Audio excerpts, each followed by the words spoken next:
Mortal Kombat became famous for its finishing moves, aka killing the opponent after the match.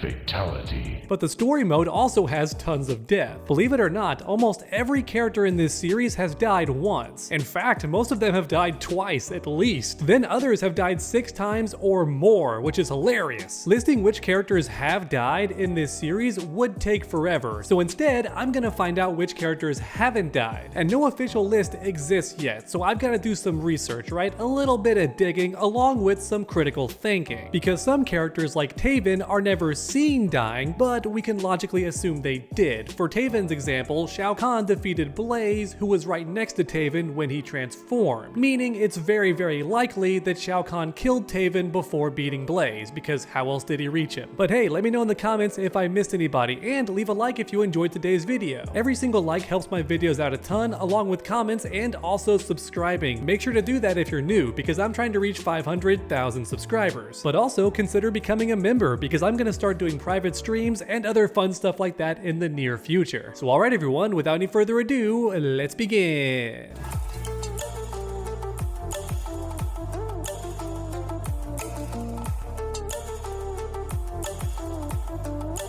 An immediate shout out to Fairway X for this video on screen, because it eliminates 80% of the roster for me. Now that being said, I've still got lots of work to do, because this bottom row includes characters who died once, along with characters who died in Mortal Kombat 1 for the very first time, like the Kombat Kids for example. All of them literally die by Titan Katana. Then we have several 3D era characters who died also, like basically all the evil Titans, so that would include evil Ashra, right? Evil Natara. And yeah, you get the idea. Let's do some digging and find out who's actually never died in a Mortal Kombat game ever. First up, we have Skarlet. So MK9 Skarlet literally can't die because she's a blood homunculus, whereas MK11 Skarlet could die since she's a blood witch, a regular human or a Denian who then gained blood magic powers thanks to Shao Kahn. That version could die, however, we never see her perish, which means Skarlet did survive. She's never died in Mortal Kombat history. Erron Black, yeah, never thought about it, but we never see him die, and if they're not seen dying on screen and I can't logically explain why they did die, then yeah, Erron Black lives. Rain finally did die in Mortal Kombat 1's story expansion, Chaos Reigns. That's the first time I think Rain has canonically died. Before that, he was just a jobber who would get knocked unconscious or something, but never actually died. Meat, has he ever died? I don't think so. I believe Meat's never died in any Mortal Kombat game, but mainly because he's a joke character and plays no role in the story whatsoever. So yeah, pretty easy to live in that scenario. Kenshi, has this man ever died?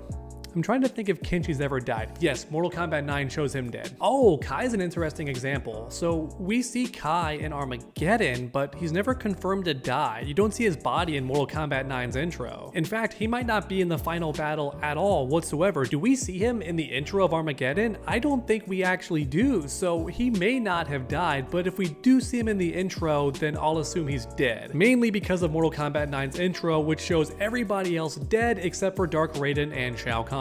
You know, everyone watching, one of the best ways to not die in the Mortal Kombat universe is to stay hydrated and also build some muscle, which is why today's sponsor is Gamerade by GamerSupps. That's right, baby, it's got creatine plus hydration to give you maximum benefits from your workout regimens. Plus, the container looks really cool. It's like a bullet, it's shiny, it's gold. I love this so much. Not sure why it's a bullet, but man, it looks really cool. There's 2 different flavors too, lemon lime and blue. Not sure what blue flavor means, but I can already guess what it tastes like, which is kind of funny. We all know what blue tastes like, don't we? Use my code DOG at checkout to get 10% off any GamerSupps order, including the new Gamerade. But you can order anything else too. GamerSupps has new stuff all the time, from merch to flavors and everything in between, man. There's so much cool stuff on GamerSupps. And me personally, I love how they support gaming channels like mine. Every purchase you make on GamerSupps with my code DOG or using the link in my pinned comment goes straight to my channel. That's right, every single purchase helps this channel directly. Alright, random sponsor segment over, back to the video. Serena dies in her very first appearance. All the Kombat Kids died in Mortal Kombat 1. Yes, it's an alternate timeline version, but that still counts. Blaze already died at the start of MK9, which is why Shao Kahn is glowing orange. Chameleons have actually never died canonically. They're always hiding in the background. In fact, Armageddon confirms that Chameleon was never known about until the events of that last game, which is hilarious. Both Chameleons are really good at hiding. Ashra dies in Mortal Kombat 1. Darius almost definitely died in the final battle of Armageddon. Look at him on screen right now looking mad goofy. Collector has also not died. Guys, I'm noticing a trend. MK11 villains just haven't died. Most NetherRealm original villains have not died, with the exception of Kotal Khan, who's died like 10 times. Mocap, I don't think he's ever died before because we don't see him in the final battle of Armageddon where pretty much everyone did die. Mortal Kombat 9 confirms this. But since Mocap was never there and is canon in the universe, we see him in Deception Conquest mode, for example, I think it's fair to assume that Mocap's never died. Ferrator, so here's an interesting one. D'Vorah claims to have killed them in her intro dialogues for Mortal Kombat 11. Then in Snowblind, they die for sure, right? The animated Mortal Kombat movie. Do I want to include movies and spin-off things?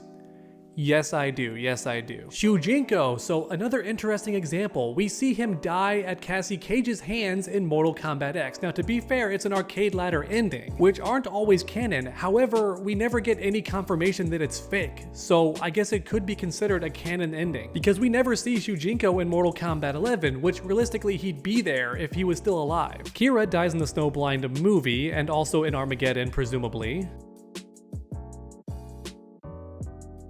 Dagon. Okay, so here's a super interesting conundrum. Taven knocked him unconscious before fighting Blaze in the final battle, but Mortal Kombat 9 reveals that Shao Kahn defeats Blaze and takes the power instead, so presumably he killed Taven. However, Dagon was already unconscious, so it's very possible that Dagon's not dead. And no, Taven did not kill him. If you watch the cutscene, Dagon never stops moving on the ground. He's unconscious but not dead. So yeah, it's possible Shao Kahn walked past him and then kept killing, but ignored Dagon because he's unconscious and not a threat. Realistically, it would be a waste of time to kill him, so Shao Kahn just walked right by him. I think Dagon lives. Tremor. Okay, so this man shows up in the comics and is shot, then never shows up again, so presumed dead. Garrus. So this man is technically immortal, but is able to die. He just revives. So yes, Garrus has died, he just never stays dead. Along with Shinnok. That's right, I'm gonna count him, because after Mortal Kombat 4, Sonya Blade directly states that Shinnok is dead. He was killed by Liu Kang. That's canon. Now later on in the NetherRealm reboots, right, MKX states that Elder Gods can't kill. They're impossible to kill according to Raiden, but that's a retcon, kids. That's what you call a retcon. Originally, Shinnok was dead and can die. Triborg has never died, but also canonically never existed. He's just a fun what-if scenario. I don't think his character is actually real. Then we have D'Vorah. Son of a gun! I forgot D'Vorah doesn't die. Why did NetherRealm spare her from Scorpion? She should have been burned alive in that scene, like a witch at the stake. Why did she get away and suddenly gain burrowing powers? Why is she a mole person out of nowhere? Oh well, whatever. D'Vorah lives. Everyone's most hated villain. She gets to escape. For the record, I think D'Vorah is actually really cool and creative, but also I hate that she killed so many fan favorite characters. Alright everybody, so with all that being said, I think Floyd is the only character left who definitely did not die, but only because he's a brand new character in Mortal Kombat 1. That's his debut appearance. I'm pretty sure everybody watching knows about Floyd, but in case you don't, you're brand new to Mortal Kombat or just didn't play the most recent game, Floyd is a brand new pink ninja who's actually a secret battle. As the player, you gotta jump through a bunch of hoops just to fight this guy, and after beating him, you can't do a fatality. The game won't let you, which means Floyd lived. He's never died in Mortal Kombat yet. And since he's the only new character in Mortal Kombat 1, yeah, I think we're done with today's video. That's every character I can think of who's confirmed to have not died. And honestly, Taven might have lived too, because MK9 makes a lot of Armageddon stuff not canon, right? It retcons a lot. For example, Shao Kahn shouldn't even be at the pyramid. He's in a different realm along with Onaga and some other villains when the final battle actually goes down. None of those big villains canonically are at the pyramid when Blaze shows up. Instead, Dark Raiden was trusted to kill Taven and Dagon, which he failed at. So yeah, Mortal Kombat 9 makes up a lot of stuff, but for today's video, I kinda have to consider it canon since it makes the list more viable. So yeah, every character on screen right now has never died in Mortal Kombat history, be it the games, the movies, or the shows. So thanks for watching everyone, and I hope you enjoyed. If you did, please leave a like down below. Let's try and get 2,000 likes on today's video. Then finish that combo by subscribing and ringing that bell so you never miss any future content. I'm trying to reach 500,000 subscribers before GTA 6 releases, so let's do it together everyone. Make sure to come back next time, and as always, stay underdog.